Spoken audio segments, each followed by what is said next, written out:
Good afternoon and welcome to all participants to this webinar. My name is Ferdinando Nelli Ferrucci and I'm the president of the Istituto Affari Internazionali. Today we will concentrate on a subject different from the one which keeps us all very busy these days.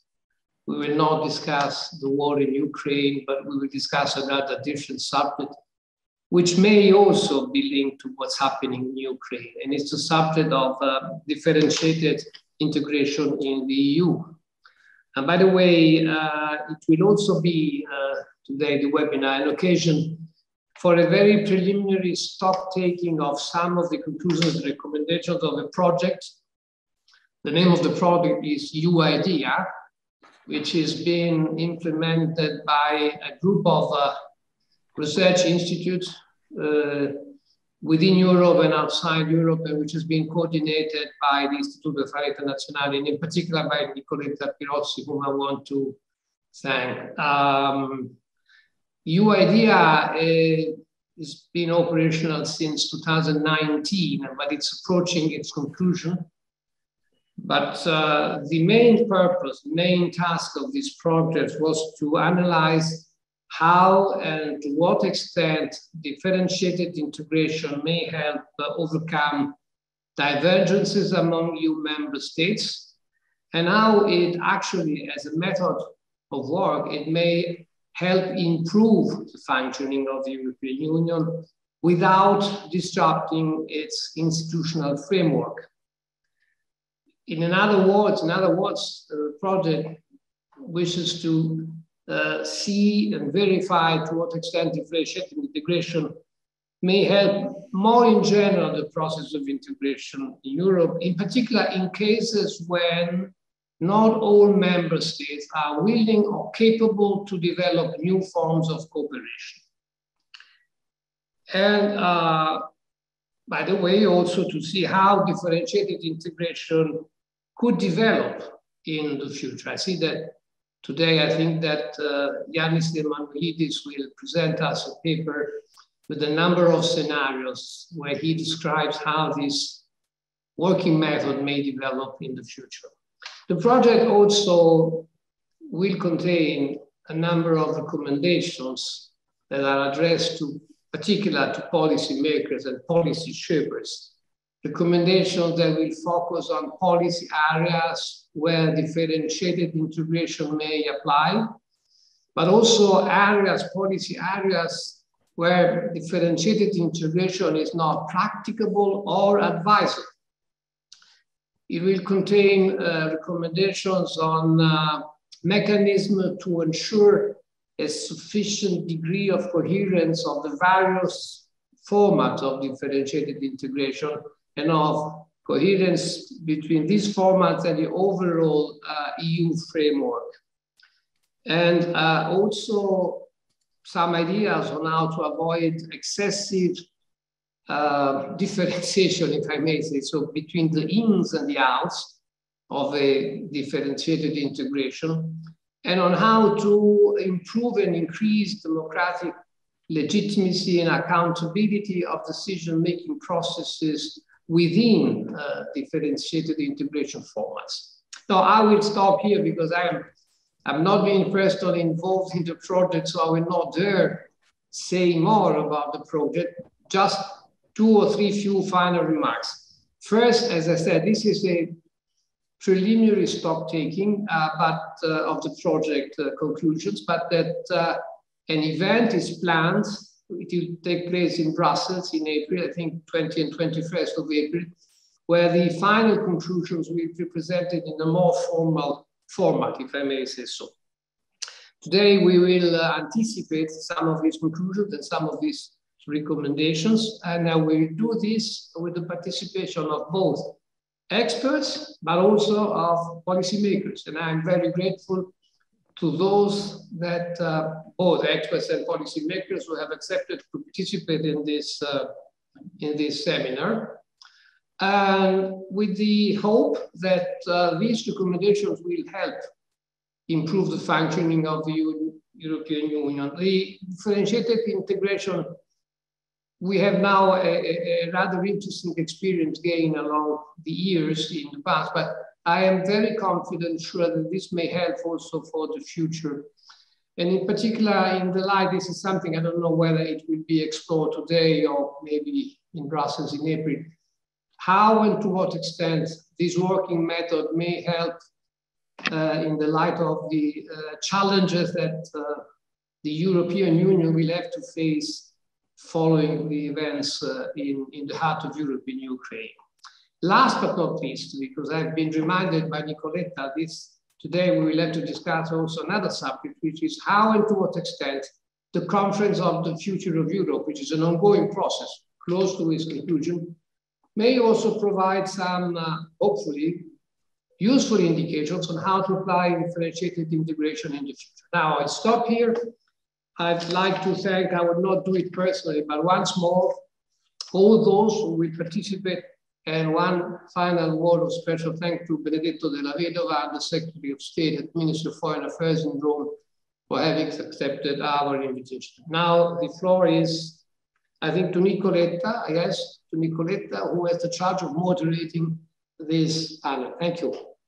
Thank you, Ferdinando, for your welcoming words, and thanks to all the participants connected online and all the speakers that have accepted our invitation to this joint event organized by Istituto Affari Internazionali and European Policy Center in the framework of the EU IDEA project. So Ferdinando has already said a few words about the project. I will not go into details, but of course you're more than welcome to visit the website of the project, where you will find all the resources published so far, and also the preliminary outcome of the project that will be concluded in a couple of months.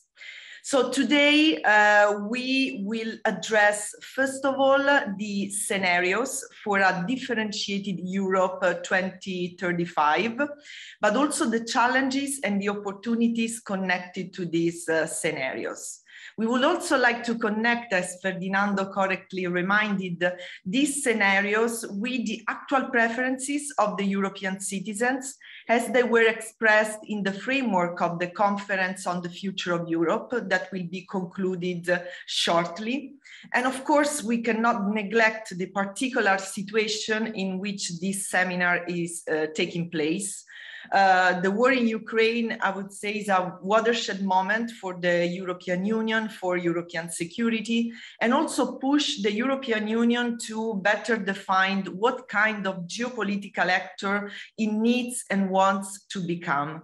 And this, of course, implies also interrogating ourselves on the direction of the integration process and the reforms needed to realize those ambitions. To discuss these topics, we have a panel of distinguished speakers. I welcome Janis Emmanouilidis, who is Director of Studies at the European Policy Center and also one of the partners of our project. Welcome, Janis.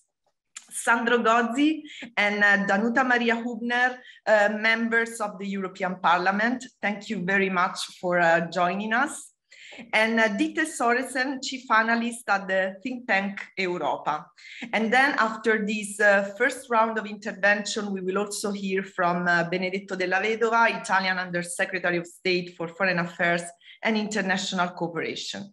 So without further ado, I will give the floor to Janis. Janis, we have circulated your paper. In your paper, you have developed 5 potential scenarios for a differentiated Europe 2035. So can you tell can you tell us more about these scenarios, what they mean for the future of the European Union, and also given the exceptional circumstances that we are living due to the Russian aggression of Ukraine, do you think that EU member states will be incentivized or even forced to depart from business as usual? Janis, the floor is yours. Thank you, Nicoletta, and also thank you, Ferdinando, for co-organizing this event with the EPC. I'm very happy to be here. And I think it's very timely to discuss about Europe 2035 because of what you, Nicoletta, called a watershed moment, and also because of the fact that we are approaching the final phase of the Conference on the Future of Europe. 1 month ago, if we would have had these events, I would probably have tried to present the 5 scenarios as I developed them, mostly in the summer of last year. But I want to go beyond that today, because I think it's not enough simply to present the scenarios. It would actually not be appropriate to do so in light of the tragic events in Ukraine and the consequences of what that means for all of us. So what I will try to do is I'll try to link the conference, the war in Ukraine and its consequences with the 5 scenarios which I have developed. And at the end of the day, the purpose of scenarios is not about predicting the future. It's about presenting narratives from the future, which will help us to have a debate about what we want to do in future, in this case, with respect to differentiated integration.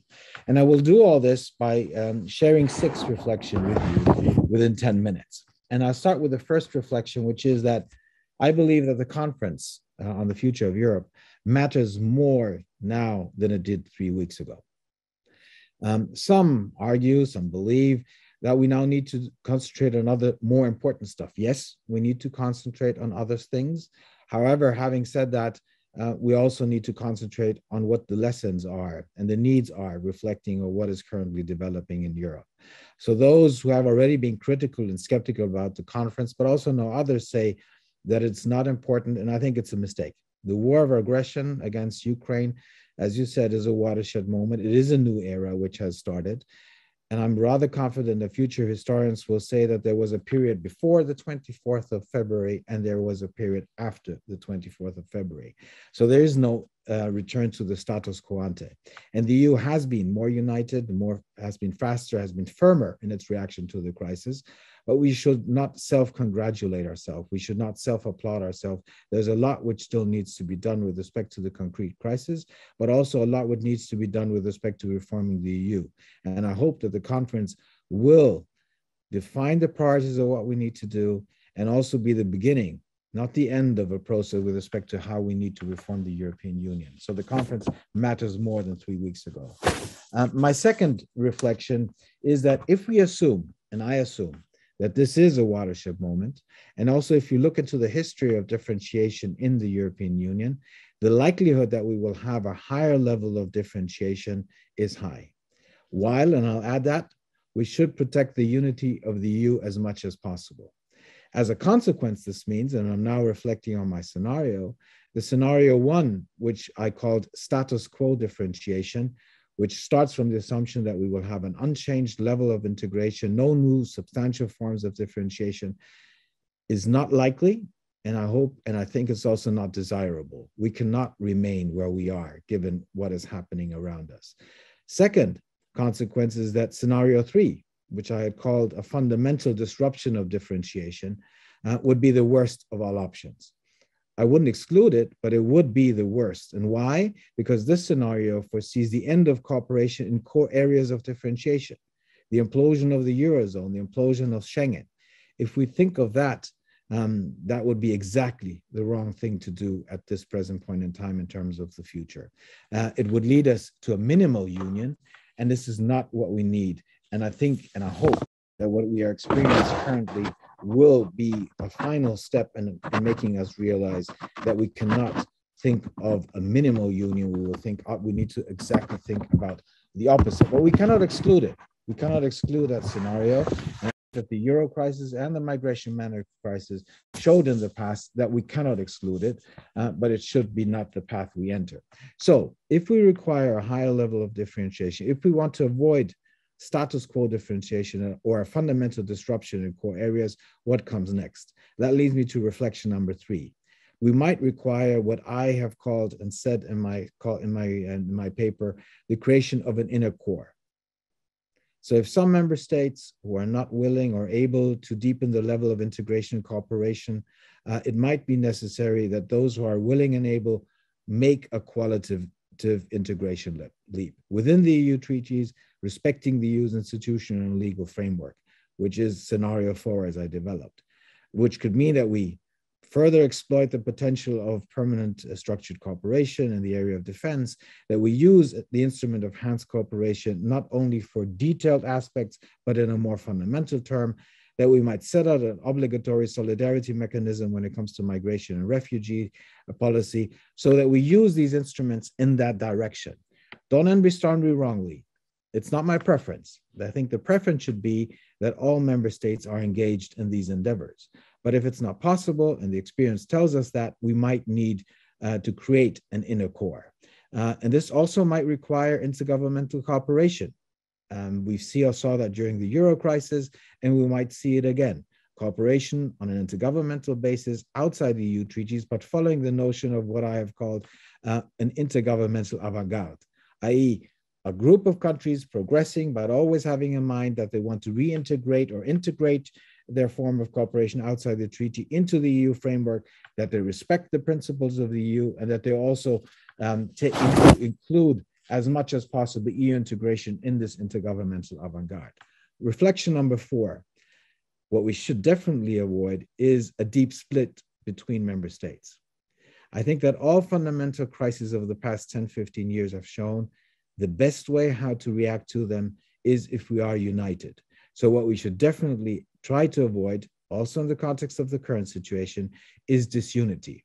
And this is why I think that we should try to avoid scenario number 5, which I had called the creation of a new supranational union. The creation of a new union with a separate constitution, with a separate supranational institutional framework. This, I think, is not desirable and should not be the desirable outcome of differentiation, because that would lead to a deep split between the ins and the outs. It would create new dividing lines in Europe, and this is not what we need, definitely not what we need in line of this watershed moment which we're now experiencing, where we see that political cohesion is key, and that is why we should avoid a deep split between member states. Reflection number 5. If the creation of a new supranational union is not desirable, I also think that it's not likely.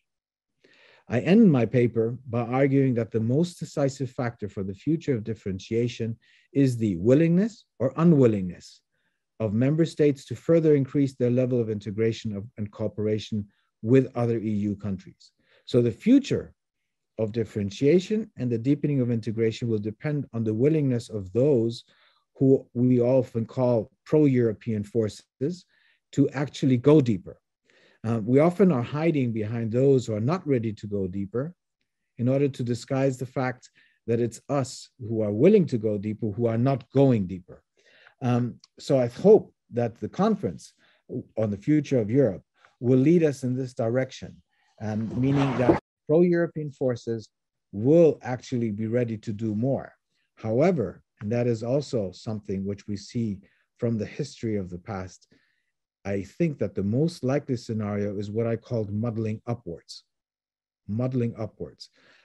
New forms of differentiated integration and cooperation, but hesitance to make a decisive leap towards a further deepening. This is not a negative scenario. It's not muddling through, it's muddling upwards. It means that you have a higher level of differentiation and integration cooperation, while taking into account that it's not likely that we will have this major qualitative leap. Is this my preference? No, it's not my preference, because in a watershed moment, in a new area we're living, we should try to aim for more, but my experience, my realism tells me that muddling upwards is maybe the best we can hope for. Again, not my preference, I'm trying to be analytical. Which leads me to my last reflection, which is directly linked to what is happening in Ukraine. We need to fundamentally rethink external forms of differentiated integration. The events in Ukraine, the fact that Ukraine, Georgia, and Moldova have applied for membership shows that enlargement, and the events in Ukraine show that enlargement has now become again a strategic imperative. If we look into the past years, we have thought of enlargement as an internal function. Will we be able to cope with it?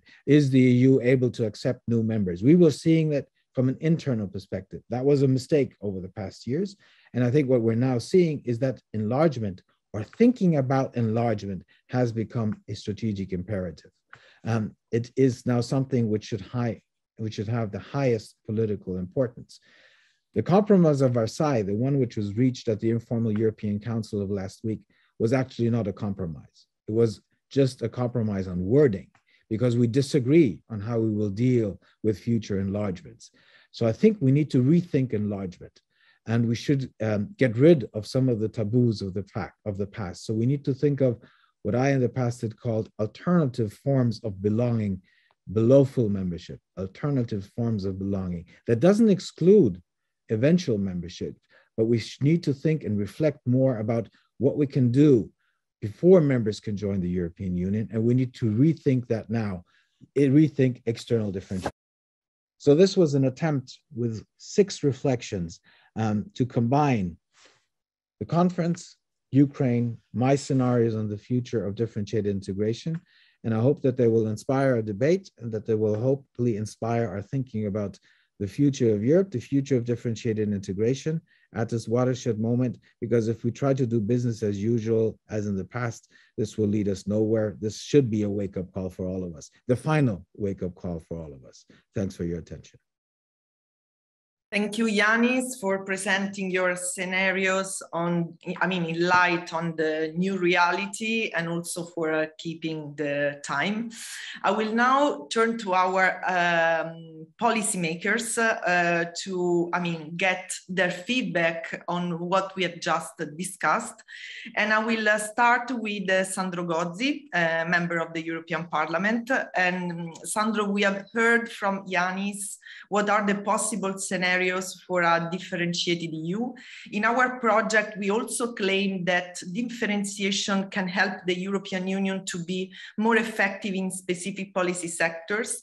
But based on the last reflection that Janis just shared, do you think this tool can help us to face the current crisis and possibly to shape the future relationship with the neighborhood, including Ukraine, in a different way? The floor is yours for 10 minutes. Thanks. Thank you. Thank you very much, first of all, for your invitation. So thank you, Istituto Affari Internazionali, European Policy Center, and UIDEA for inviting me to this debate. My first consideration that we are going to risk to be affected by insomnia, because we talk about wake-up call every time there is a crisis. We run the risk of getting a very serious disease, because if you don't sleep, you don't act rationally, and you don't think effectively. And I think that the risk of acting very emotionally, and the risk also to hide contradictions behind emotions is huge in this moment. And I think that we should use debate like yours and the conference to try to put the debate on more rational and true terms. I will dwell about, of course, the differentiation issues, the conference issue, and the Ukrainian crisis, because it is clear that it is impossible, as also Janis has just said, to draw a distinction between those. But I will try to be a little bit provocative, just to fuel the debate. Exactly the same that now are pushing to have the Ukrainian accession today are exactly the same actors that are opposed to a serious outcome of the conference and to a serious reform of the EU. And I would say that this is, for me, the second time that I see a war in Europe, and I'm not that old, but as Fernando will recall, I was in the Foreign Office when we were dealing about the sanction against the Serbs. So I saw together with Ferdinando the war in Sarajevo and in the Balkans. So it's not the first time in my life, unfortunately, that I see a war in Europe. It's the second time. But it is clear that, I mean, again, you cannot seriously, strategically, geopolitically talk about the future of Europe if on one side you say, let's enlarge again now immediately, and on the other side, you don't tackle seriously the issue of the functioning of the European Union. Because the European Union is not functioning today. And it would function even less with 1, 2, 3, 6, 7, 6 countries inside the Union. So I think that we have to use this momentum as a game changer. There is a strong potential in this historical moment, historical because of the tragedy we are living at the heart of our continent, at the border of the European Union, and historically because even nobody speaks about that. The Conference of the Future of Union is an historical process. There are 800 citizens that have been working basically every weekend, meeting and discussing about the Europe they want. Their recommendation, notwithstanding what some of my colleagues now are pretending, they are very effective also in the light of the Ukrainian conflict. But I mean, nobody speaks about that. So I mean, here we have two issues. The first, if we want to rethink the strategic architecture of the European Union and its future, we have to link the issue of reforming the European Union to the issue of new ways of enlarging that. I don't buy the argument, even with the war, that we can enlarge without reforming. We have already made this mistake in the past. In the past, we have always done serious enlargement without doing serious reform. And I would say that we have long experience enough to not to commit this mistake again. So, I mean, let's use the need to rethink the order in our continent, and I would say in the world, but in our continent, to push for a fundamental reform of the European Union. And here comes the second point, that it is the issue of differentiation. Already in the conference, there are recommendations of the citizens that clearly say that, I mean, we have to get rid of unanimity, we have to overcome veto, we have to emphasize the possibility of moving ahead with the willing countries. I think that this is a key point that we have to take on. It's not the issue of creating new division. The issue that, I mean, we have two options to advance, especially in the historical moment. The first option is based on the Euro model. The second option is based on the Schengen model. The Euro model entails a reform of the treaty and entails a reform of the treaty, building up a inner core within the treaty. That's exactly what we have done with the Euro, with the monetary union. We keep the frame of the treaty, we keep the unity by 27, and we deepen integration where we think it is needed to deepen integration. Be it defense, be it security, be it sanction and foreign policy. I mean, there are many cases where we can do so. And this is the Euro model. The other model is the Schengen model. If we are stuck with veto and opposition I don't know if, I don't care if they are the usual suspect or the unusual suspect. Janis, on that, I really don't care. I don't want to be blocked in the reform, be it by founding members, be it by a new member. So, I mean, if the alternative is the Schengen, to do a treaty outside the treaty, as we've done recently with the fiscal compact, we got pretty clear jurisprudence of the Court of Justice, which say that we can do so by keeping the nature of the existing EU institutions. We can use the institution at the service of a project enshrined in an outside treaty. I don't say that this is my preferred option. I say that we shouldn't rule it out. And I think that this is something, and I don't know if it is likely or not. I don't know if it is likely. I think that it is desirable to keep it open as an option. Why? And it will be my last point before the conclusions, because it is clear that those contradictions, which I was referring to in my introduction, talking about Ukraine, they are also very clear in the conference. I mean, we are receiving letters from members of the council telling us basically they don't want to ensure a serious follow-up to the conference of the future of union. That they don't want even to formalize recommendations. And this is the other fight that we have to do now. For us as the European Parliament, it's unacceptable. And also for the French presidency, I would say, that the conference is left without any specific follow-up. But this is going to be a fight. And it's going to be a fight very important for the differentiation debate you have organized, because in the recommendation of the citizens, there are various proposals to overcome veto, status quo, and to proceed among willing countries. So, I mean, also from this perspective, it is very important that we ensure a follow-up to the main request of the citizens, which is also, by the way, would be pretty democratic. As a conclusion, because I think I've run out of my time, I agree with the need of rethinking to get out of the dilemma, in or out dilemma. Either you are a member of the European Union or you are a third country. Let's try again, because I remember I was a member of the cabinet of the president of the Commission when we proposed everything but institutions strategy. We proposed to open everything we could immediately to our neighboring countries, from the east, from the south, without immediately having a full accession. But since then, I haven't seen a very strong, a very big advancement.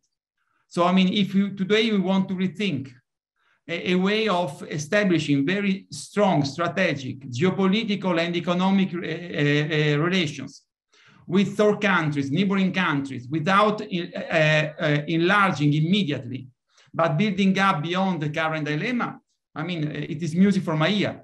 I would like to stress, and this is my very last point, then instead of working strategically on this, in the European Union, we have done arm twist between East neighborhood policy and Southern neighborhood policy. And we have all lost, the Poles and the Italians. So I hope that the Poles and the Italians will realize that today the challenges are the same, and that we have to rethink this issue without only looking to our backyard, but looking to our common strategic future together. Thank you very much. Thank you so much to Sandro Gozzi for this first provocative intervention from the policy side. I will now give the floor to Danuta Hübner, member of the European Parliament as well. And Danuta, you have heard the interventions before you, and Sandro in particular was mentioning the need to reform the European Union before proceeding to further enlargement.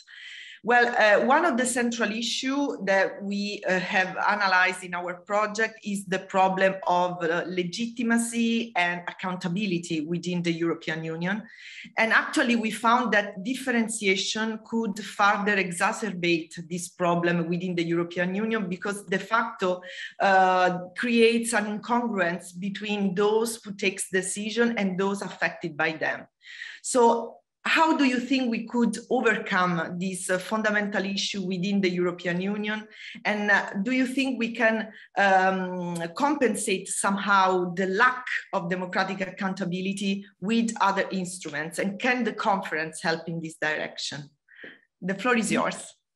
Thank you. Thank you very much. And I hope that what I actually prepared when reading the report by Janis that what I prepared that might respond also to your question, I think. And I must say that I'm extremely grateful for the invitation to this event. And also I must tell you that I have been discussing the future of Europe with Janis probably for 15 years now or close to. And it's always a great pleasure looking how fresh his new ideas and issues that he raises are. So thank you, Janis, for this. And I must say that between 2035 that you take as your horizon line and 2022, there is the difference of 13 years. And it is like a distance between 2022 and 2009.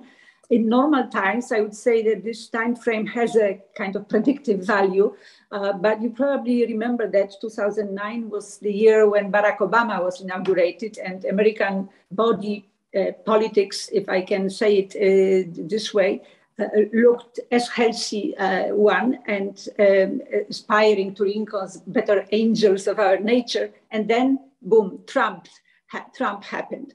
And also, you might remember that on January 1st, 2009, Russia closed down gas supplies to and through Ukraine because of the dispute over a debt of, I don't remember, $2.5 billion to Gazprom. And we did not draw adequate conclusions as the European Union. I remember the Commission meetings, I was commissioner at that time, and we didn't draw adequate conclusions from this political gesture that actually already had a gestation of what happened later. So I think, Janis, you took up quite a challenge, I would say, but wisely you also said at the beginning that future crisis might force Europe in another direction. So you are actually protected against this uncertainty. And you wrote, of course, the report before the war, and I am grateful very much that you just kind of looked today in your presentation through also this new perspective that war has created, because indeed I agree with you that this is kind of epistemological question to consider whether this mighty Ukrainian factor substantially changes the vision of the EU future. And we could also hear the provocative statement by Sandro.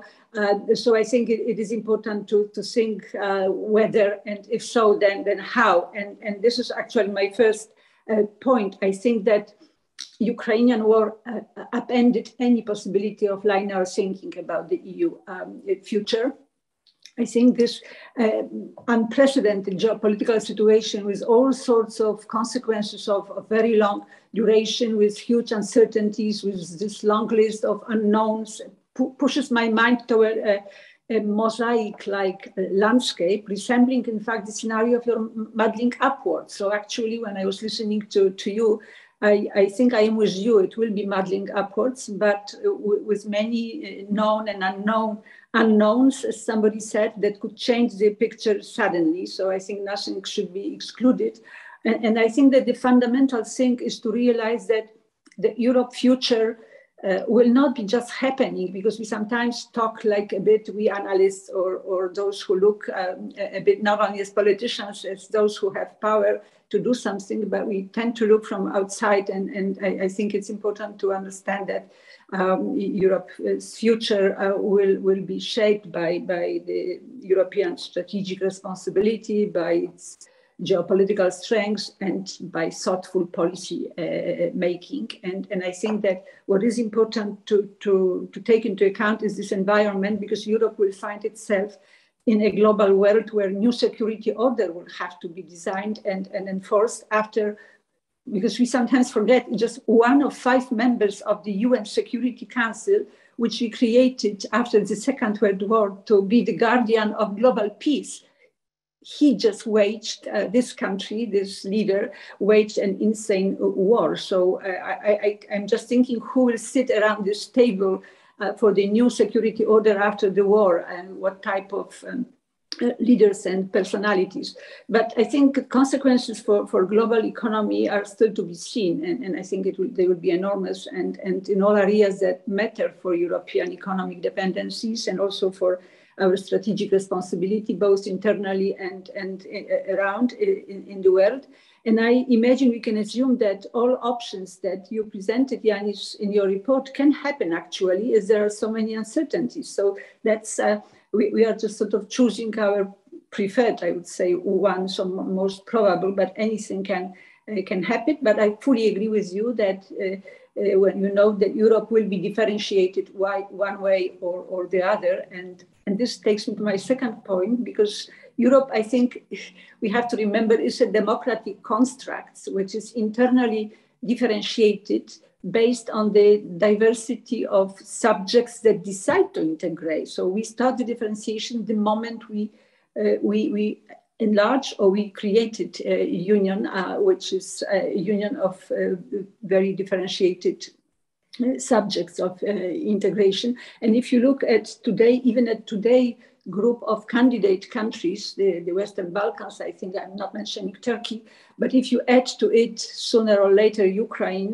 then of course we can see that this initial differentiation coming from the enlargement or accession of other states, this will grow without any doubts. So I think, and we also know that this glue, this idea of what is uniting us, what is keeping us together, this is not something cast in stone. I'm not talking about values, but why we just do all those things together. This has always been a living process, and this glue is also evolving now, because we are back, for example, to European security issues, which you remember, that we for years, if not a decade or so, we didn't talk. We had those moments when we talk about security, but then we give up, and then Brexit sort of opened again the discussion. And now I think that we are back to the security issues, and it's important to. It's worth listening, I think, to what Denmark, Finland, and Sweden are saying today. But I think also we have to take into account when we talk about this differentiation that in the last 3-4 years, we have seen a lot of movements toward closer integration. We saw those new budgetary instruments. We see the advancement on legislation in many policy areas. We are moving also toward a new economic governance, and Versailles was just pushing again, I hope, in this direction. We are talking about defense capabilities. We have new trade policy agenda. We have geographical expansion of the EMU. Bulgaria and Croatia are nearly ready to final stage of the Euro and accession. And we have this also unprecedented movement within European democracy toolkit in the context of the Conference on the Future of Europe and engagement of the citizens. We never had anything like this. And for me, I would say that the Brexit, then the COVID, and then the war have been strengthening European unity, and I would even say appetite for more Europe. So we might see, so what I'm thinking about the future is that we might see changes to the scope of what is today differentiated integration. We might see different relationship between this paradigm of one best way of doing things and the differentiation reflected in a maybe changing, lighter approach to lawmaking. Maybe specificities might be allowed and used to improve outcome of the integration without blocking the move forward. So I'm thinking that we might also face the changes to the logic and philosophy of differentiation. So my third point would be the rationale behind differentiation. And I think with 7 enlargements, we have been integrating what is differentiated and doing it within an institutional, political, and policy frameworks based on everything we share in terms of values, in terms of law, and also one-size-fits-all approach, because we needed decades of integration based on one-size-fits-all principle to make basic frameworks work. And I think here and there we still need it, and we will need it, in particular to avoid all those national options and discretions in the single market, but not only. So I think we can see also, and this is, I think, something I would like to attract your attention to, that when we look historically at the picture of differentiated integration, we see that more politically sensitive policies associated with what we understand in Europe as sovereignty, autonomy, and political interests or preferences, sometimes even partisan interests, they all those policies which are linked to this, they prove quite resistant to communitarianization or unity, European unity. And for decades, I think there has been shared understanding that differentiation shouldn't touch the fundamentals, the values, rule of law. But now we have seen recently, and I don't want to mention the names of the countries, that they just, this nationalistic anti-European politicians just also reached out to fundamentals to start the differentiation of, with their own definition of values. So what I want to say indeed is that differentiation has always been linked to political preferences, and the years to come can bring changes to the logic. Why? I think there are two reasons. One, I think that we might understand the national politics because of war, because of all those consequences. We might understand that national politics can bring risks of compromising the entire political system of the Union. We see it nearly on daily examples. And secondly, because we see empowering of citizens, which is a growing trend, which is focusing, so with this empowering, the focusing differentiated integration on politically sensitive policies like migration, like foreign, like security, raises the issue of equality of citizens across Europe, and citizens see it and they are afraid of it. So I think when there is no time to wait for unanimity-based progress in some areas, the choice will always be to allow those who want to move forward to do it.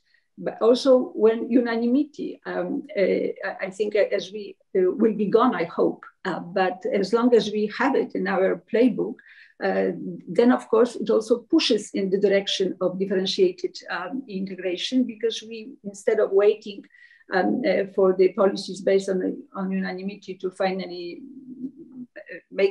having the possibility of launching them, we just move immediately to differentiated integration because it is easier.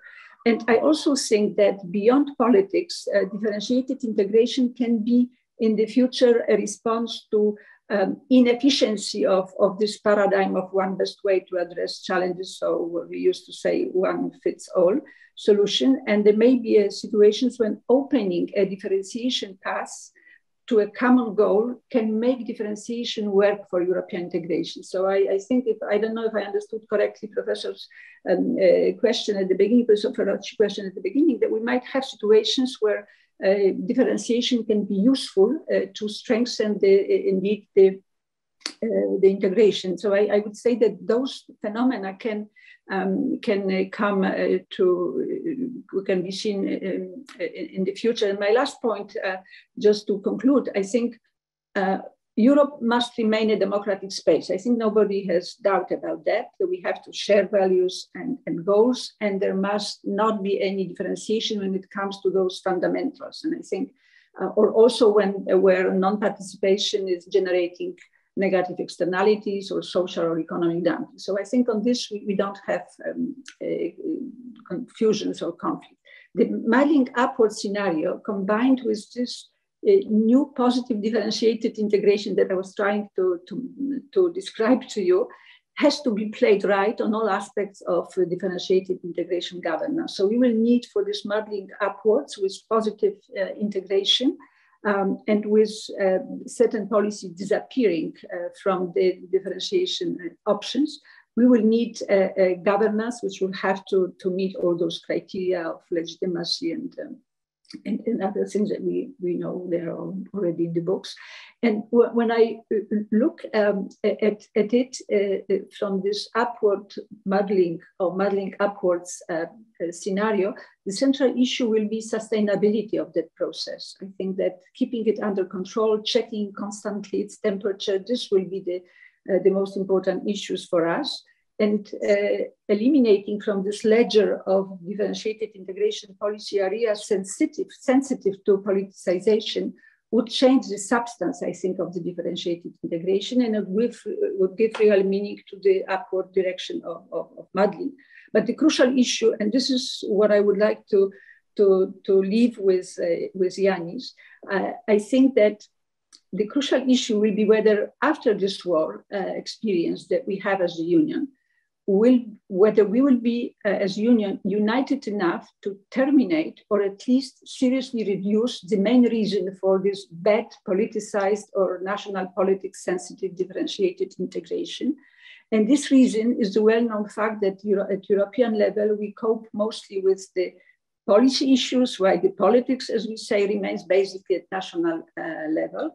And this is the truly weak spot, I think, of the European Union. And the only way to achieve this change is to continue moving toward political union and beefing up the legitimacy and democratic accountability of the union. So we need to mobilize all democratic resources, and the chance now comes with the citizens' engagement in the European decision-making in line with the recommendations they already presented in the Conference on the Future of Europe. So hopefully, here probably I could discuss with Sandro what type of treaty changes we might need, but I trust that this democratic empowerment of citizens can lead hopefully also to treaty changes through which we will structure better the differentiated integration through eliminating this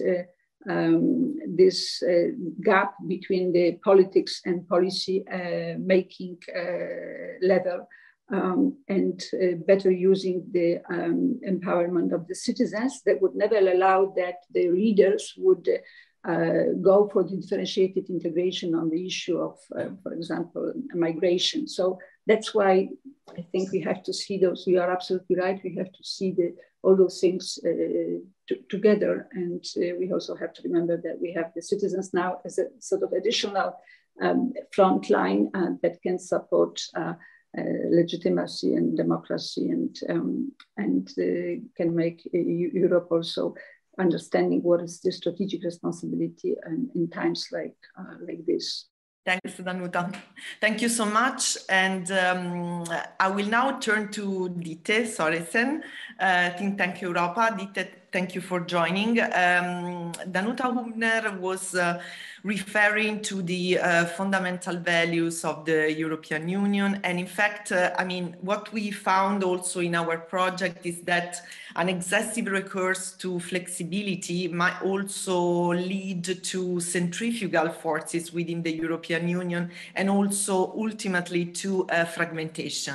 And that's why we recommended that, yes, we need to differentiate, but we also have to identify some red lines, being those red lines, the fundamental values of the European Union, in particular, rule of law, as a possible point to balance diversification and the constitutional unity of the European Union. So what do you think, how we can accommodate these different needs of the EU, and how do you see the European Union in a 2035 timeframe? Thank you. Those are big questions. But first of all, I want to say thank you for the invitation. I'm really grateful to get a chance to speak at this event. And also thank you, Janis, for sharing this paper. It's a really interesting read, and it sort of sparks a lot of reflections and thoughts. And also listening to all the speakers of the panel today, and times being as they are, I think this level, someone else said that we are experiencing high levels of unpredictability. I think that's for certain, and it makes it difficult, I think, to stay inside these charts where we have to decide: are we then talking about scenario 1, 2, 3, 4, 5? How would it look 10 years from now? I think one thing is certain, and there will probably be a lot of twists and turns on the road. I think I'll get back to your question on fundamental values and sort of red lines, baselines for differentiations. I thought I wanted to start somewhere else, which is basically given that Think Tank Europa is a Copenhagen-based think tank, Danish-based think tank. I thought I would start with sort of some reflections from a Danish perspective, because we are among one of the member states who have not fully committed to the European project. We are actually the member states in the European Union with the most opt-outs. We have, as most of you probably know, probably everyone, still we have 4 opt-outs. We have security and defense, which is on the table right now. We have European Union citizenship, police and justice, and the euro. And one thing that is sort of an ongoing discussion right now in Denmark is that in light of the Russian invasion of Ukraine, the Danish government, together with a number of parties from the opposition, has called for a referendum to remove the Danish opt-out on defense and security. And the referendum is scheduled to be held June 1. So that means that we're actually in a situation here in Denmark where we're looking towards a opt-in, a future opt-in to the union. And I think that could bring some perspective to the discussions.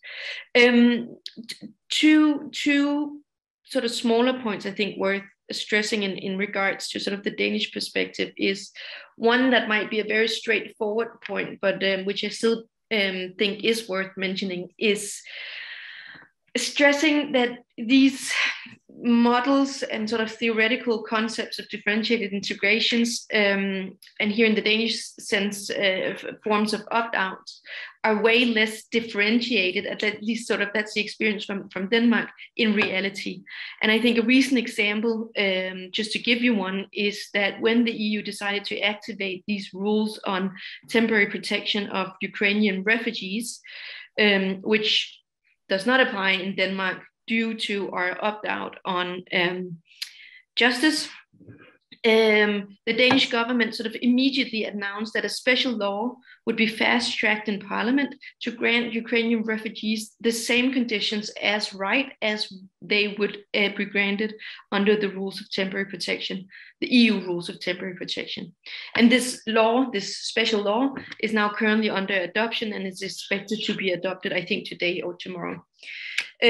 So that's one thing.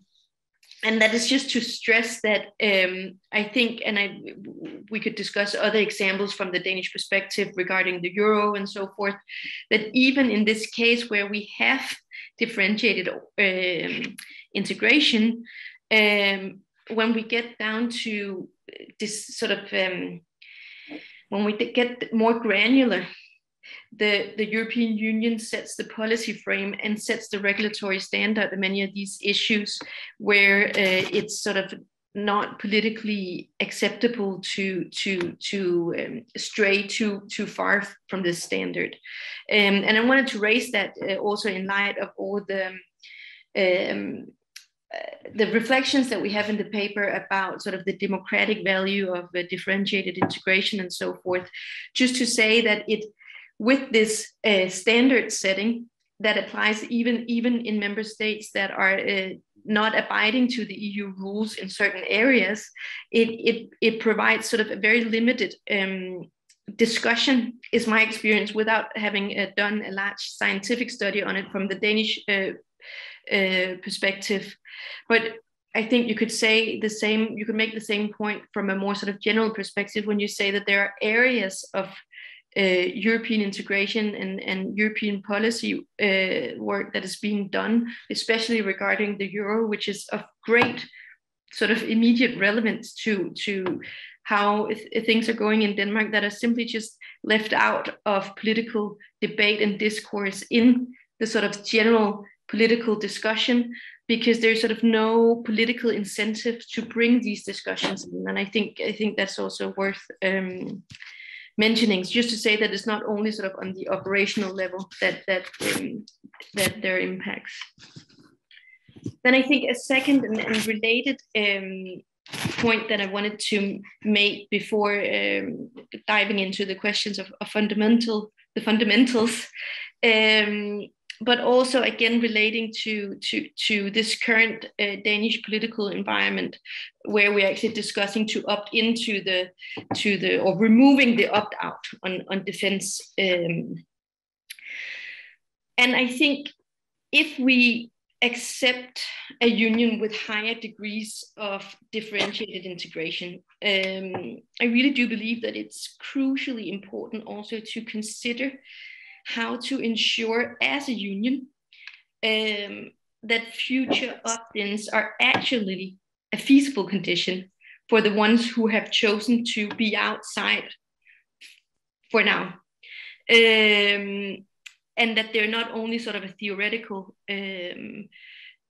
option, but there's a genuine prospect in joining fully in the future. And I think that does imply a lot of reform thinking that we also discussed earlier in this webinar. So how do we actually go about that in concrete terms? What would that mean? I mean, obviously, one thing is that the criteria for joining these different policy areas would need to be clear. So, but that's sort of a baseline. But I think also in terms of how do you ensure that the non-participants are adequately informed? An example from a Danish perspective would be, again, relating to defense, but that there has been a long discussion about granting Denmark an observer status in the European Defense Agency. And I guess the reason behind that is that doing so would create besides sort of general transparency, but it would also create a more genuine prospect for joining in the future because you would stay informed throughout. You could also consider saying that all states would have a say in the council, while it would only be member states who are actually participating in the policy area that would have a vote and so forth.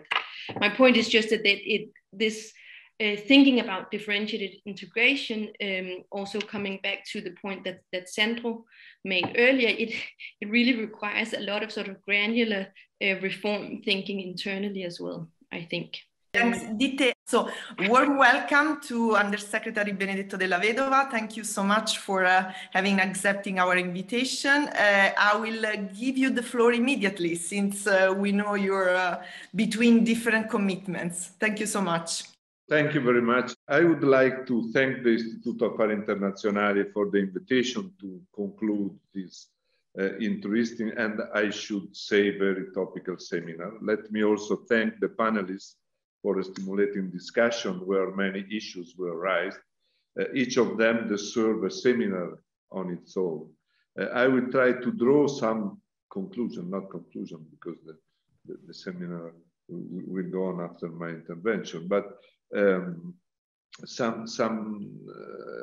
also intended to highlight some ideas which reflect the Italian government's views as well as my own personal ones. I have listened with great interest to the presentation by the panelists. Mr. Emmanouilidis has illustrated the policy paper on a differentiated Europe 2035. I noticed that the authors of the paper consider differentiation a necessity for Europe already today. As we know, some member states are not participating in the euro or are not a part of Schengen cooperation. Differentiation is therefore already a reality. And I don't want to speculate which of the 5 scenarios is the most viable in today's circumstances. I noticed that the author believes that the favorite scenario for the EU institutions and for the governments of the member states is what he calls muddling upwards. It may be because such scenario is kind of reassuring. It promotes slow change while keeping a certain degree of control on the pace and the process of change without radical shifts. Which may not be understood or appreciated by European citizens.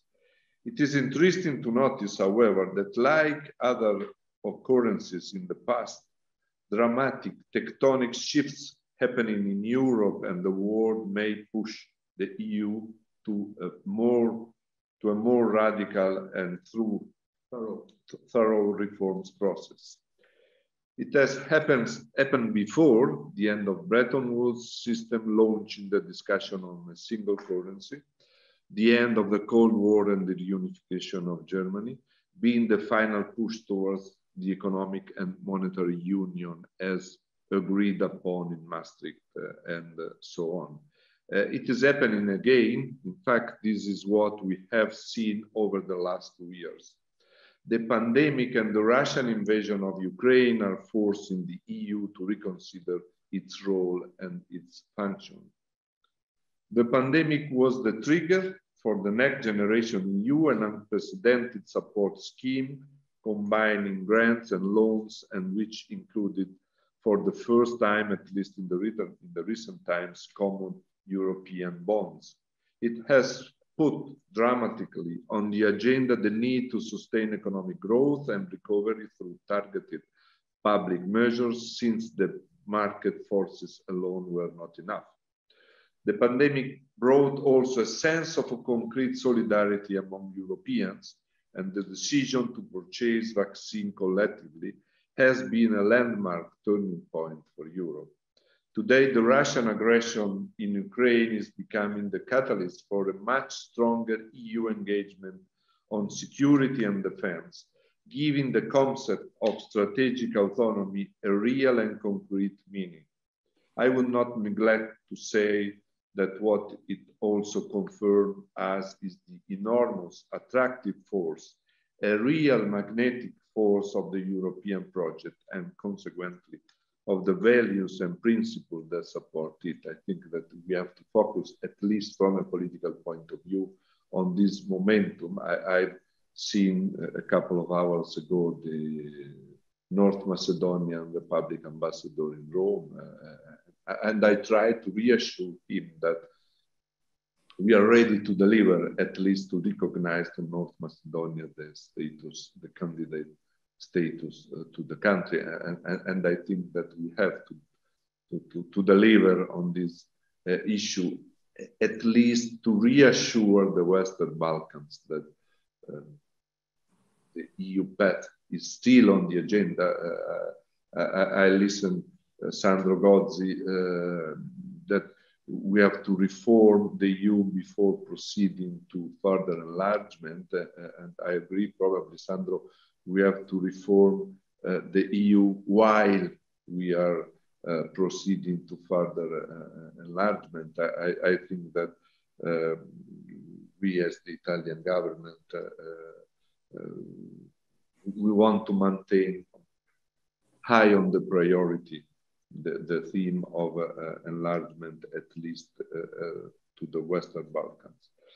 Before the recent crisis, the existential challenges posed first by the global financial crisis, when we risked to end of the end of the euro and perhaps of the whole EU, and then the Brexit, the withdrawal of a big and influential member state from the Union had forced the EU to renewed sense of purpose.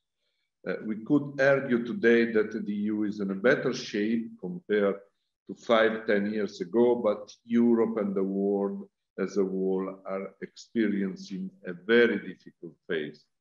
War has come back to haunt us, and it's happening literally at our borders, and is affecting our security and our way of life. About the economy, the old rules devised in the early 90s are no longer fit to the purpose. We can discuss if the rules function very well or not. I'm in the middle, but I think that we need to rethink, and the Commission is rethinking the financial rules for the functioning of the Eurozone and for the EU. Given the shocks we are facing, market forces alone cannot deliver the kind of sustained economic growth that we wish for our economies, and government intervention in many ways is now necessary. And this is made more complicated by the fact that fiscal situation of each member state is not the same. Even the Next Generation EU and the National Plan for Recovery and Resilience probably will need some adjustment, considering the effect of the war, and we will see how these effects will last. This also affects the level playing field in Europe, since companies just because they come from the member states, may have a larger room for maneuver and bigger breathing space than their competitor from less lucky countries, irrespective of their individual competitiveness and profitability. On security and defense, we have to reconsider the existing rules of the game. Unanimity needs to be replaced by qualified majority voting, also in foreign security and defense policy.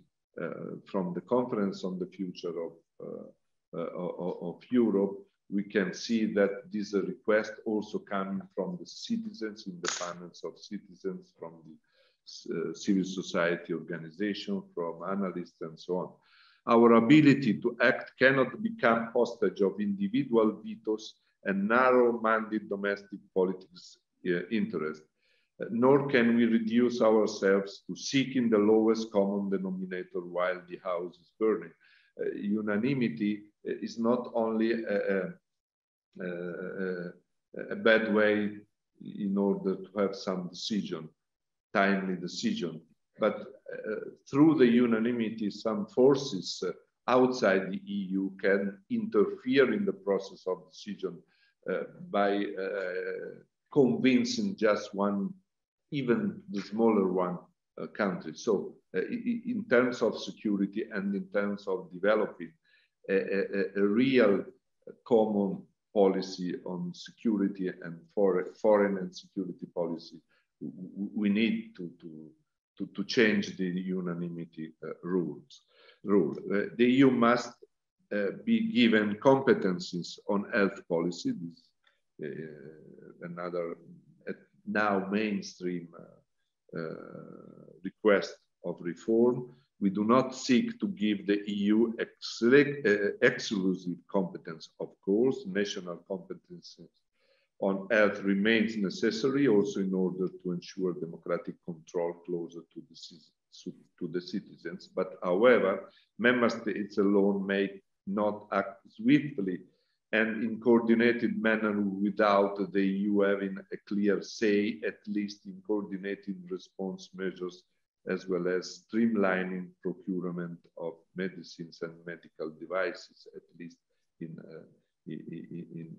event like the pandemic. And we are now full aware that we have to exit and to try to manage the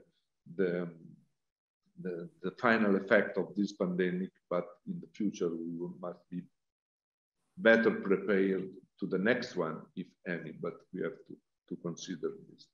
More generally, there is a need to upgrade the institutional machinery to the current times in a Europe where a common political space is gradually emerging. The European Parliament and the institution directly elected by the European citizens must, as the institution directly elected, must play an even stronger role in policymaking. This is why we support the idea to give the European Parliament the right to initiate legislation, today reserved to the Commission.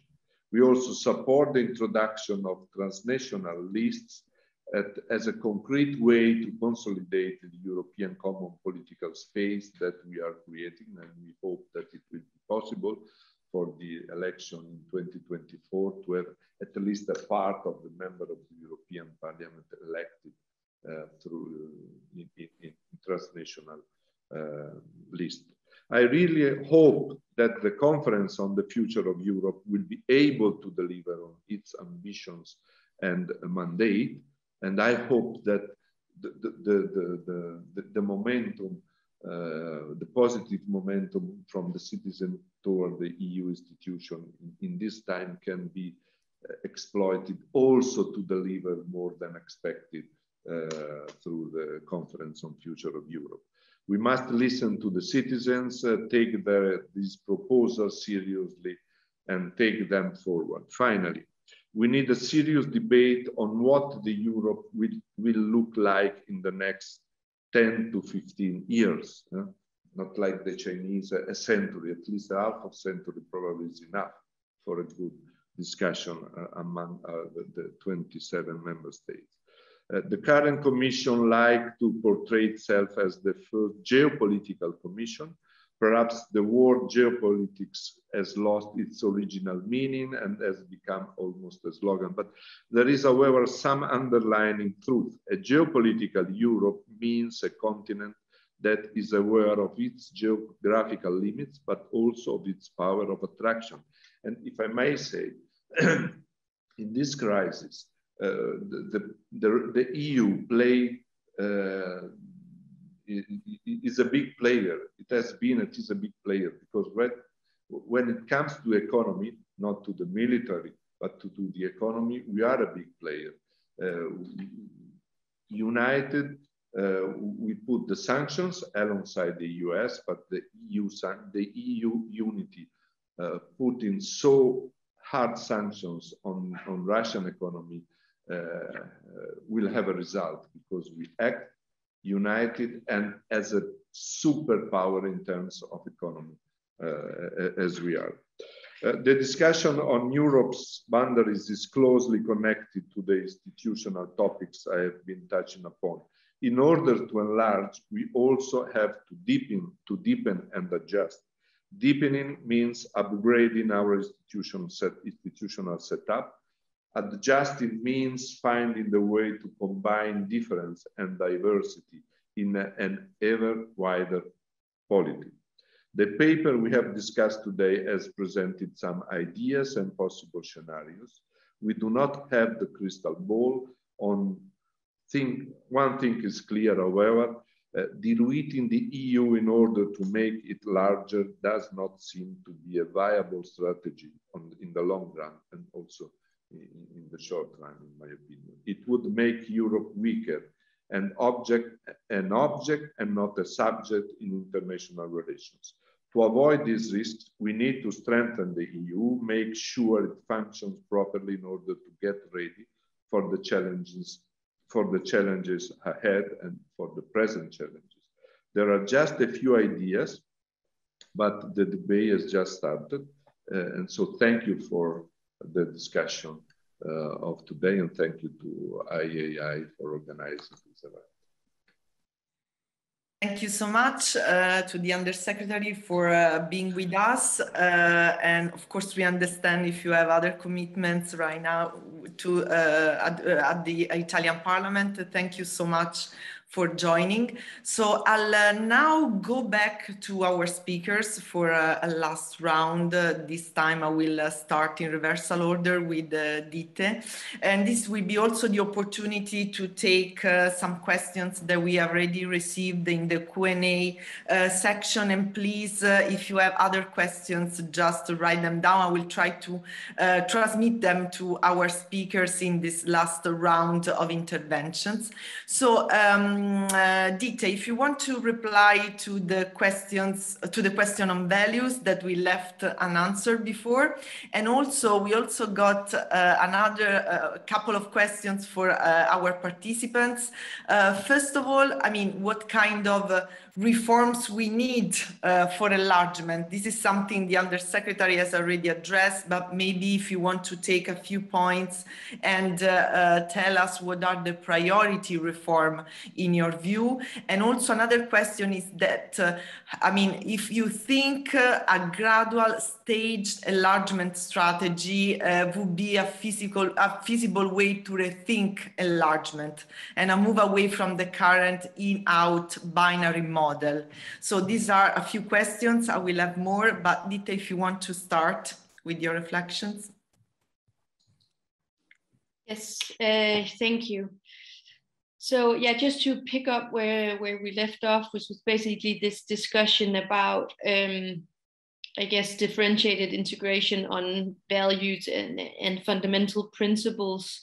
And I guess this goes all the way back to something Janis said in the beginning about sort of defining areas where differentiated integration is advisable and areas where it is perhaps less advisable. I do believe that this is a very relevant discussion to have also, although it's a very complex and difficult discussions where I do not think that I have the answers to sort of sort of define how to strike the right balance. But I do think what we can learn from recent years is that this conflict between the principle of constitutional pluralism and then the idea that our union is a union of shared values, that the conflict between those two ideas has sort of been amplified. And that striking the right balance between these has proved tremendously difficult. I think what we've also learned from recent years is that differentiated integration in terms of the democratic fabric of the union is not an option, that something has to be fenced in, or sort of as you said, that something has to be sort of the baseline of where we allow zero differentiation. And I think that that's sort of what, with that exercise of fencing in the bundle of principles that needs to be safeguarded is what we've seen the last couple of years. Why I think it's very difficult, besides sort of the very obvious point of sort of implementing that unity, is that we've also seen this value discussion broadening out, sort of expanding the bundle of values that we have discussed as European. We have seen discussions around gay rights, abortions, the value of the value of the unity of the family, and so forth. And obviously these discussions all relates to equality, equal treatment, the rights of the individuals and so forth. But I do believe that when we broaden out the bundle of values, that leads us to a very tricky discussion about how to deal with value pluralism and different interpretations of how to think about these values in the union. So I think the approach that you sort of sketch out as part of your project, Nicoletta, where you say that rule of law, the democratic fabric, that is sort of the foundation. I think that sounds like a very reasonable approach, but albeit also a very difficult one to ring fence politically. I think I'll leave it at that. Thank you, Dite, for your reply. And going back to Danuta Hubner, also another question that we have received concerns exactly the Conference on the Future of Europe. It asks if governments will in the end use or include the results of the conference in their future decision making, and if there will be another conference in the future.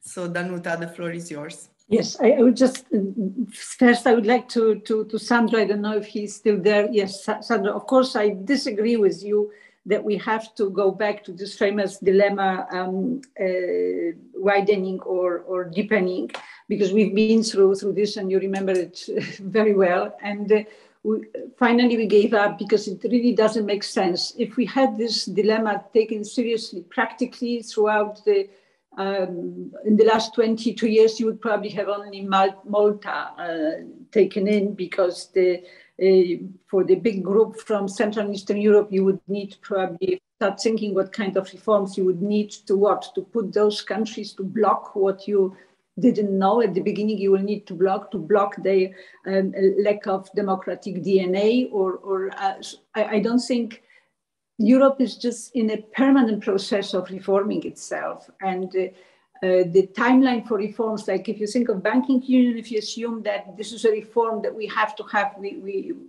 spent how many, more than 10 years on trying to complete it, and we are unable to do it. So we most likely will be still at the level of 15 member states plus Malta, I think, because Cyprus would already not qualify. So I don't agree with you. We have to do those things parallelly, but we have to have probably a different policy regarding different capacity as European Union regarding the situations where values are not respected. And this is the weakest part, I think, of our integration framework, because we were prepared to not to have this type of conflicts within the European Union. So the treaty is practically not prepared for such situation.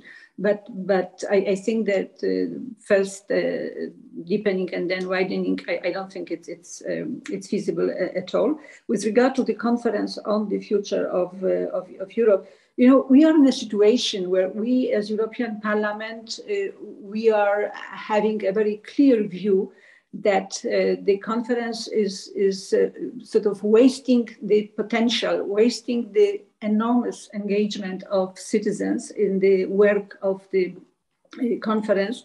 We are not using the level of the working groups where we should come to broader vision with the incorporation of the amendments of the citizens that would allow us at the end to even to reach out to the convention instrument and to have the to start discussing the treaty changes in which those at one shot, all those recommendations embedded in a broader framework that we also as parliamentarians we are also participants in this conference, as are also organized citizens, as are also the Committee of the Regional Economic and Social Committee and other organizations. So we should all aim at the end at having the joint vision of Europe that would include the recommendations coming on individual also issues from citizens, and start with after the 9th of May, the convention, and then maybe the follow-up and using the whole Article 48 to have also what Europe deserves today, which is new treaty. But we also aim, I think, and some of us more than others, at not just having this one-off event, which is the conference in which citizens are involved, but to think of a kind of permanent mechanism, maybe based on the experience of Ireland with their assemblies, citizens' assemblies, and to have it as a part of the system that is also embedded in the treaty. This dialogue with the citizens, and not like once every 20 years or so, just having a conference of 1 year or wrong. So we are hoping that we as European Parliament will finally get it, but most of the Council, I think, is not interested in having serious results of the conference. They would be happy with just having a list of 100, 200, I don't know how many individual separated amendments that will be gradually incorporated in the legislation maybe, or another form in the years to come, and this way contribute to the European integration. So we hope that we will win with, and I hope Sandro is just thinking also similarly, maybe with different details, but I think that's what we would like to do. And one more thing I would like to say, what I was trying to say in my comment to Janis is that normally the differentiated integration is purely based on political preferences and political priorities of parties of the governments that are currently in power, and this should not take the place. And this can disappear, I think, from the differentiated integration through really moving towards political union, towards moving really towards the union where citizens are equally treated across European Union. We don't remember that with every opt-out, opt-in, or whatever you call it, usually it's opt-out, which should be forbidden, I think, because it's going backward.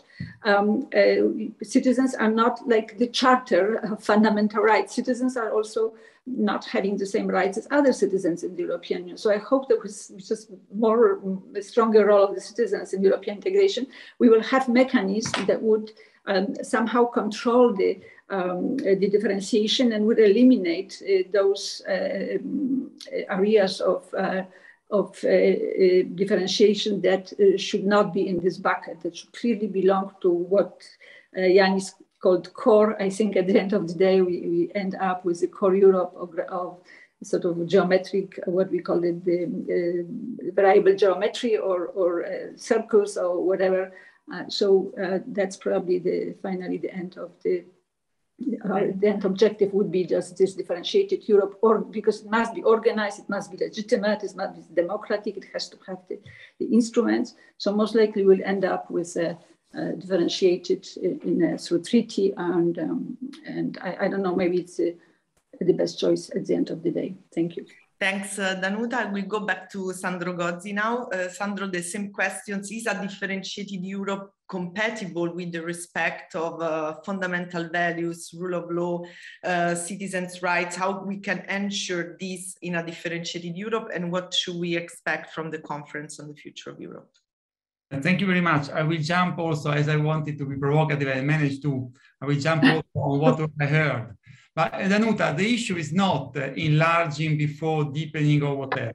I'm going to be very, very clear with you. The issue is to avoid another situation where today we negotiate with Danuta Hübner and Bronislaw Geremek, and tomorrow we found ourselves with Kaczynski without having the instrument. That's the point. So I'm not going, I don't want to go back to the debate 20 years ago. I'm saying that yesterday there were three representatives of three governments in Kiev meeting Zelensky. And these three representatives are the Polish Prime Minister, the Slovenian President, and the Slovak Prime Minister. And they push to enlarge to the Ukraine now, tomorrow. I say, let's get this push to do also the reform that we have to do, that we should do it in any case. Because if we want to ensure a real and effective protection of rule of law, even in differentiated Europe, it is clear that we have to get rid of unanimity. This, we have to do it with Ukraine and Georgia inside or outside. But I mean, why do you want to run the risk again of having only one outcome of the process, which is enlarging, without having the other outcome of the process, which is reform? Let's use this push. Legal migration. Shall we introduce a competence on this or not? No, because we are giving to Poland and we are giving to Romania the solidarity that Poland and Romania refused to us when I was in government in Italy in 2015, both on illegal migration and on legal migration. I tell you, Danuta, I'm not ready to leave it again.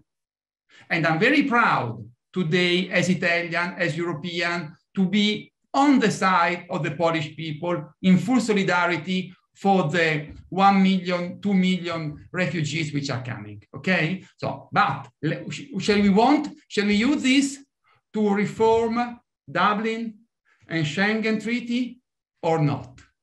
These are the point. I don't want to go back, widening or deepening, going back to the time of the Law Commission. I'm saying today we are facing new outstanding challenges. Let's use the awareness. I mean, once again, there is the Polish Prime Minister is now saying that we have to build up defense policy. In the same, don't make it to me. I'm just not you. I know. But no. I'm telling you that I was in the Prodi Commission. We negotiated with you, and we joined after the commission, and then we found ourselves. Kaczynski, it's not your fault.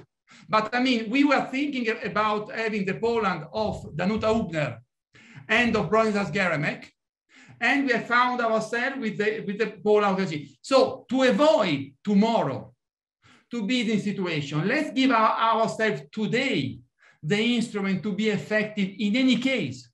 That's absolutely end of unanimity, or with the extreme right populists in Italy. Because it was, so this is the point of reform. This is the point of differentiation. This is the point of being effective. To avoid tomorrow that the country in which I was born or the country in which I'm elected with the extreme right, be it Marine Le Pen or whatever else in Italy, is able to block a necessary reform. I don't want Italy tomorrow to block a necessary reform as it was in 2018 with the Five Star Movement and the Lega in government. And if tomorrow there is my friend Giorgia Meloni, I'm not sure that Fratelli d'Italia is going to be as pro-European as Mario Draghi.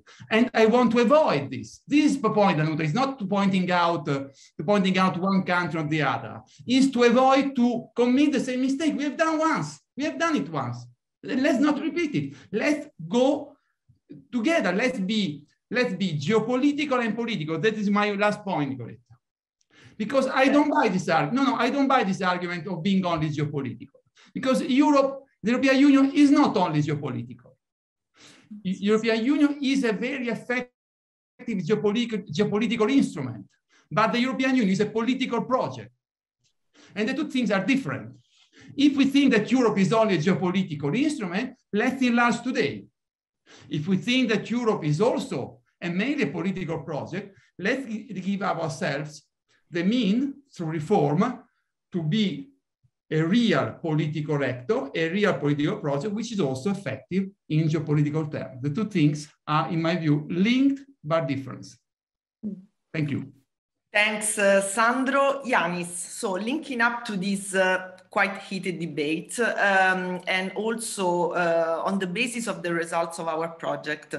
And in fact, we identified differentiation exactly as an instrument to accommodate diversity within the European Union, but possibly also as an instrument to establish new relationship with external partners, with the neighborhood. In particular, we envisage the possibility of a differentiated and enhanced partnership with these countries. Do you think that this has changed in light of the Ukrainian crisis? Do we have to revise a bit maybe the results of our project, or this kind of solution can be still a way forward for the European Union? I think that we need to revise the final findings and recommendations of the project, but everything has changed with what is happening in Ukraine. And it's not only security and defense. You need to revisit, or enlargement, you need to revisit all different policy areas and what the effects are of what is happening as we speak. And if this is a watershed moment and we're entering a new era, and I think it is. The problem is, will we have the political will and the stamina to push this through? There's a danger that in 6 months' time, in a year time, or in a year and a half time, we will find ourselves at a moment where Danuta will be right when she earlier said, we have these moments where we make steps under pressure of the crisis and then we give up. There is the danger that we will again give up. And by the way, if you look into my scenarios of the inner core and it comes to foreign policy and defense policy, you will see that even in the inner core, I was skeptical as to whether we would move enough, because I've seen what has happened over the last decades. But that would be a mistake in view of the 24th of February. I would now write my scenario on inner core differently when it comes to security and defense following what has happened. The second point, and it's a pity that, that Sandra has left, because he said, we need a serious follow-up on the Conference on the Future of Europe. Yes, we need a serious follow-up. And by the way, what we actually now need is to have, and I'm quoting him, a fight about that. Because what we've had up till now is not to have a real discussion about the future of Europe, which is also being done in the political arena. We have had a lot of deliberation among citizens. Now we have deliberation between citizens and representatives, but we're not having a public debate about the issues which are being discussed in the conference. So we should use now the final moments of this conference, and there will be a future after it, we use it to have that political fight, to have that political discussion in light of what is happening, so that we find compromises at a higher level. This won't be easy, but we should use the conference for that purpose. And by the way, Paris and Berlin have a strong obligation to also get their act together after the French presidential election of what their position is on the outcome of the conference and the follow-up of the conference. They have a strong obligation, and I hope that they will come up with a common position. Third point, the audience asked about whether we need a gradual staged enlargement strategy. I was talking about alternative forms of belonging. And I think, yes, we need to have this discussion. I'm not sure that we will get there, because we've had these discussions in the past. In the end, we were told you cannot be pregnant or not pregnant. You're either in the union or not, you're outside the union. But we need to think about these alternatives, because if we come to the conclusion that there are no alternatives, that changes the debate about enlargement. Because then you need to become serious and also truthful to those who are knocking on our doors. If you at the same time say, we're not ready to enlarge. And by the way, there's an unholy potential alliance between those who argue we should not enlarge because of we're not ready to deepen, and those who say we want to enlarge but are themselves not ready to deepen. There is the potential of having this unholy alliance. So we need to talk about alternative forms of belonging. I've had the discussions, by the way, with those who have been authors of this idea to have a gradual stage enlargement strategy, and I've told them it's probably not going to happen, but we need that debate in order to have a more serious and a more honest debate about what we mean when we talk about enlargement. And now the last point. And here I want to take up something, Danuta, what you said, which is the empowering of citizens, and that this can make a difference. And I fully agree with you. And we do not need another conference on the future of Europe, but we need to find ways to, in European policymaking, include citizens in the processes. And I think that this should not be linked to a permanent citizens' assembly, but that we should rather have a functional approach. In which moments of European policymaking shall we in future try to include citizens? We've come up under the leadership of Herman van Rompuy and Brigitte Laffan with a high-level advisory group coming forward with 4 proposals of how that could look like. Let's have a discussion about how we can do that, not in order to have citizens involved in a permanent assembly whenever we think they potentially could be involved, but let's think functionally, at which moment in time shall we include that and have a concrete solution? Because you're right, involving citizens is something which has potentially a pressure function to change things, not by the Conference on the Future of Europe now, but with respect to what we will do in future with new instruments of involving citizens. Thank you so much, Janis, and thanks also to all the other speakers that participated in this lively debate and all the participants that contributed also with their questions. I think we all agree that this dramatic situation at our borders raises a lot of questions for us Europeans about our future, and also some serious discussion about fundamental choices that we will have to make in the next future. We hope to contribute to the debate with our project. We started today with a preliminary assessment, but as the President said at the beginning, we will continue in April with our final conference. Thank you very much, and I hope to see you again at the end of April. Thanks.